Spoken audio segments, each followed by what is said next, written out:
Hi வணக்கம் எல்லாருக்கும். இன்றைக்கி நம்ம சேனலில் என்ன ரீடிங் பார்க்க போகிறோம் அப்படின்னா, யூனிவர்ஸ் உங்களுக்கு கொடுக்குற கைடன்ஸ் என்ன, நீங்கள் இப்போ என்ன மாதிரி மனநிலையில் இருக்கீங்க, உங்களோட கரண்ட் எனர்ஜி என்ன, உங்களுக்கு என்ன தேவை அப்படிங்கிறத யூனிவர்ஸ் உங்களுக்கு கைடன்ஸாக கொடுக்க போகிறாங்க. அதை தான் நம்ம பார்க்க போகிறோம். இதுக்காக நான் ஃபாரஸ்ட் ஆரக்கிள் டெக் எடுத்திருக்கேன். ஸோ இதில் வந்து ஃபஸ்ட் கார்டு என்ன ஜம்ப் ஆகிருக்குன்னா ஆன்ஷியன்ட் மோனோலித், இந்த கார்டு ஜம்ப் ஆகிருக்கு. அடுத்து என்ன கார்டு வருது, யூனிவர்ஸ் அடுத்து என்ன கார்ட்ஸ் மூலிமா உங்களுக்கு கைடன்ஸ் கொடுக்குறாங்க அப்படிங்கிறத பார்க்கலாம். அடுத்து ட்ரூட்ஸ் க்ரோவ் கார்டு வந்திருக்கு. அடுத்து அவுல். அடுத்து 4வது கார்டு என்னென்னா விச் ஹவுஸ். 5வது கார்டு ஃபாரஸ்ட் சாங். ஓகே, இப்போ இந்த ஃபஸ்ட் கார்டு பார்ப்போம். Ancient monolith. இந்த கார்டு என்ன சொல்லுதுன்னா, stand tall and protect what is precious to you. நீ உனக்கு வந்து எது நீ வந்து ரொம்ப வேல்யூ பண்ணுறியோ அதுக்காக நீ நில்லு, அதை வந்து நீ பாதுகாக்கணும். எதை நீ வந்து வேல்யூ உனக்கு ரொம்ப இது ரொம்ப விலைமிக்கது என்னோடய வாழ்க்கையில் அப்படின்னு ஒரு ரிலேஷன்ஷிப்பாக இருக்கலாம், வேலையாக இருக்கலாம், என்னவா வேணாலும் இருக்கலாம். நீ அதை வேல்யூ பண்ணுறீங்க அப்படின்னா அதுக்காக நீங்கள் நிற்கணும், அதை வந்து பாதுகாக்கணும், நிற்கணும் அப்படின்னு சொல்லியிருக்காங்க யூனிவர்ஸ். இது வந்து இந்த ஆன்ஷியன்ட் மோனோலித்துங்கிறது வந்து இது வந்து பழங்கால இந்த கற்கள் நினைவு சின்னமாக இருக்குது. ஸோ அது எப்படி நேரம் காலத்தெல்லாம் கடந்து நிற்கிதோ அதே மாதிரி நீங்களும் நீங்கள் வேல்யூ பண்ணுற விஷயத்துக்காக நிற்கணும் அப்படின்னு சொல்லியிருக்காங்க. ஸோ யாரெல்லாம் வந்துட்டு ஒரு கன்ஃபியூஷன் ஸ்டேட் ஆஃப் மைண்டில் இருக்கீங்களோ, இது உங்களுக்கு வேல்யூ ஒரு ரிலேஷன்ஷிப்பாக இருக்கட்டும், ஒரு ஒர்க்காக இருக்கட்டும், என்னவா வேணாலும் இருக்கட்டும், ப்ராப்பர்ட்டிஸாக இருக்கலாம், நீங்கள் அதை வேல்யூ பண்ணுறீங்கன்னா அதுக்காக நீங்கள் நிற்கணும். அதுதான் இந்த இடத்துல யூனிவர்ஸ் உங்களுக்கு கொடுக்குற மெசேஜாக இருக்குது. ஓகேங்களா. அடுத்த கார்டு ட்ரூட்ஸ் க்ரோவ். இந்த கார்டு சொல்கிற மெசேஜ் என்ன அப்படின்னு பார்த்தோம்னா, strive for balance and harmony in all aspects of life அப்படின்னு சொல்லியிருக்காங்க. ஸோ இந்த இடம் பார்த்திங்கன்னா ட்ரூட்ஸ் க்ரோவ் அப்படிங்கிறது வந்து பழைய காலத்துலலாம் குருமார்கள்லாம் வந்து இயற்கையோட அந்த அறிவை பகிர்ந்துக்கிட்ட ஒரு இடமா அப்படி சொல்கிறாங்க. ஸோ இப்போ நீங்கள் வந்து இந்த கார்டு உங்களுக்கு என்ன சொல்லுது அப்படின்னு பார்த்தோன்னா, உங்களோட இன்ட்யூஷனோட உங்கள் உள்ளுணர்வு சக்தியை வந்து நீங்கள் இப்போ வந்து நிறையவே ரியலைஸ் பண்ண முடியும் அப்படின்னு சொல்கிறாங்க. உங்களுக்கு வந்து ஒரு ஆன்மீக பயணம் உங்களுக்கு வந்து ஆரம்பமாகுது அப்படிங்கிறது தான் இந்த கார்டு மூலயமா யூனிவர்ஸ் உங்களுக்கு சொல்கிறாங்க. நீங்கள் வந்து இப்போது இயற்கையோடு சேர்ந்து ஒர்க் பண்ண வேண்டிய, ஒரு ட்ராவல் பண்ண வேண்டிய ஒரு எனர்ஜியில் இருக்கீங்க, ஒரு சுச்சுவேஷனில் இருக்கீங்க அப்படிங்கிறது தான் யூனிவர்ஸ் உங்களுக்கு சொல்கிற ஒரு மெசேஜாக இருக்குது. ஸோ என்ன அப்படின்னா, நீங்கள் ரொம்ப ஒரு அப்செட்டில் இருக்கீங்க அப்படின்னா ஒரு மரங்களுக்கு நடுவில் நீங்கள் வந்து டைம் ஸ்பெண்ட் பண்ணுங்கள். ஒரு அப்செட்டில் இருக்கீங்கன்னா ட்ரீஸை வந்து ஹக் பண்ணுறது வந்து ரொம்ப ரிலாக்ஸ்டாக இருக்கும், உங்களோட ஸ்ட்ரெஸ்ஸை குறைக்குன்னு சொல்கிறாங்க. ஸோ இயற்கை சூழல் நிறைந்த இடத்துல தியானம் பண்ணுங்கள். அந்த மாதிரி நேரத்தில் உங்களுக்கு வந்துட்டு ஒரு ஸ்ட்ரெஸ் கொஞ்சம் குறையும், ஒரு மன அமைதி கிடைக்கும் அப்படின்னு சொல்கிறாங்க. ஓகேங்களா.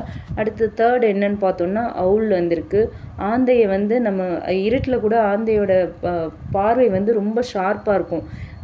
அது வந்து ஞானத்தின் தூதுன்னு கூட ஆந்தையை வந்து சொல்லுவாங்க. ஸோ இப்போ வந்து இந்த மாதிரி ஒரு சூழ்நிலையில் உங்களுக்கு இன்றைக்கி இந்த ஆந்தை வந்திருக்கு அப்படின்னா, நீங்கள் எப்படியாப்பட்ட சூழலில் இருப்பீங்க அப்படின்னா, சில விஷயங்கள் வந்து வெளிப்படையாக உங்களுக்கு தெரியாமல் இருக்கலாம், ஆனால் அதோட உண்மை என்ன அப்படிங்கிற அதை கண்டுபிடிக்கிற ஒரு ஆற்றல் வந்து உங்ககிட்ட இருக்கும், அந்த திறமை வந்து உங்களுக்குள்ளே இருக்கும் அப்படிங்கிறது தான் இந்த அவுல் கார்டு மூலயமா உங்களுக்கு தெரியுது. என்னென்னா, trust your inner wisdom and intuition அப்படின்னு சொல்லியிருக்காங்க. ஸோ உங்களோட அந்த புத்திசாலித்தனத்தையும் உங்களோட உள்ளுணர்வையும் நீங்கள் நம்பணும் அப்படின்னு சொல்லியிருக்காங்க. ஸோ அது வந்து எல்லா விஷயத்தையுமே உங்களுக்கு உங்கள் மேலோட்டமாக உங்களுக்கு தெரியாத உண்மைகளை கூட உங்களோட இன்ட்யூஷனும் உங்களோட இன்னர் விஸ்டமும் உங்களுக்கு சொல்லுவாங்க அப்படிங்கிறாங்க. ஸோ நீங்கள் எந்த ஒரு விஷயத்தையுமே ரொம்ப டீப்பாக பார்க்கணும். ரொம்ப டீப்பாக பார்த்தீங்கன்னா அதில் உள்ள உண்மை உங்களுக்கு தெரியும் அப்படின்னு சொல்கிறாங்க. இது எல்லாத்துக்குமே பொருந்தும். என்ன விஷயமா இருந்தாலும் ஒரு ரிலேஷன்ஷிப்பில் இருக்கீங்க, பிரிஞ்சிருக்கீங்க அப்படின்னா அதை நீங்கள் கொஞ்சம் டீப்பாக திங்க் பண்ணுங்கள். மேலோட்டமாக வந்து பிரிஞ்சு தப்பாக நினச்சிட்டு இருந்தாலோ இல்லை ஏதோ ஒரு மிஸ் அண்டர்ஸ்டாண்டிங்கில் இருந்தாலோ வந்து உங்களுக்கு அதை கொஞ்சம் டீப்பாக திங்க் பண்ணி டீப்பாக பார்த்தீங்கன்னா அதோட உண்மை என்ன அப்படிங்கிறதும் உங்களுக்கு தெரிஞ்சிடும். ஓகேவா. ஒருவேளை உங்களை யாராவது ரொம்ப நாளாக ஏமாற்றிட்டு இருக்காங்கன்னா கூட நீங்கள் எந்த விஷயத்தையுமே நம்ம கூட இருக்கிறவங்க எல்லாத்தையுமே கொஞ்சம் டீப்பாக திங்க் பண்ணிங்கன்னா கண்டிப்பாக வந்து உண்மை என்ன அப்படிங்கிறது தெரிஞ்சிடும். முக்கியமாக இந்த கார்டு வந்து உங்களை சுற்றி நடக்கிற சின்ன சின்ன விஷயங்களை கவனிங்க. உங்களை சுற்றி இருக்கிறவங்கள பற்றி உங்களோட இன்ட்யூஷன் என்ன சொல்லுதோ அதை நம்புங்க அப்படிங்கிறத இந்த அவுல் கார்டு சொல்கிற ஒரு மெசேஜாக இருக்குது. ஓகேங்களா. ஸோ நீங்கள் யோசித்து பிளான் பண்ணி பண்ணணும், உங்கள் இன்ட்யூஷன் சொல்கிறத கேட்கணுங்கிறதா இந்த கார்டு சொல்கிற மெசேஜ். அடுத்து விச் ஹவுஸ் பார்த்தோன்னா மேலே அப்படியே காடு செடி அந்த மாதிரி ஏதோ செடி கொடியெல்லாம் முளைச்சி பழமையாக பழசாக இருக்க மாதிரி இருக்குது இந்த இமேஜ். இது கொடுத்துருக்குற மெசேஜ் என்னென்னு பார்த்தோன்னா, trust in your ability to manifest your desires அப்படின்னு சொல்லியிருக்காங்க. ஸோ நீங்கள் வந்து உங்களோட ஆசைகளை வந்து மேனிஃபெஸ்ட் பண்ணணும் அப்படின்னா உங்களோட எபிலிட்டியை ஃபஸ்ட்டு நீங்கள் நம்பணும் அப்படின்னு சொல்லியிருக்காங்க. என்ன அப்படின்னா, இந்த விச் ஹவுஸ் பார்த்தோன்னா இதுக்கு கொடுத்துருக்கிறது நல்ல இந்த சாமியாரோட வீடு, இந்த விச் ஹவுஸ் பார்த்தோன்னா இந்த மாயம் இந்த மாதிரி தந்திரம் மந்திரம் உள்ள இந்த வீட்டை பார்த்தோன்னா வெளியே பார்க்குறதுக்கு அப்படியே ஒரு பழைய வீடாக இருக்குது. ஆனால் உள்ளுக்குள்ளே போய் பார்த்தோன்னா அந்த வீடு வேறு மாதிரி இருக்கும்.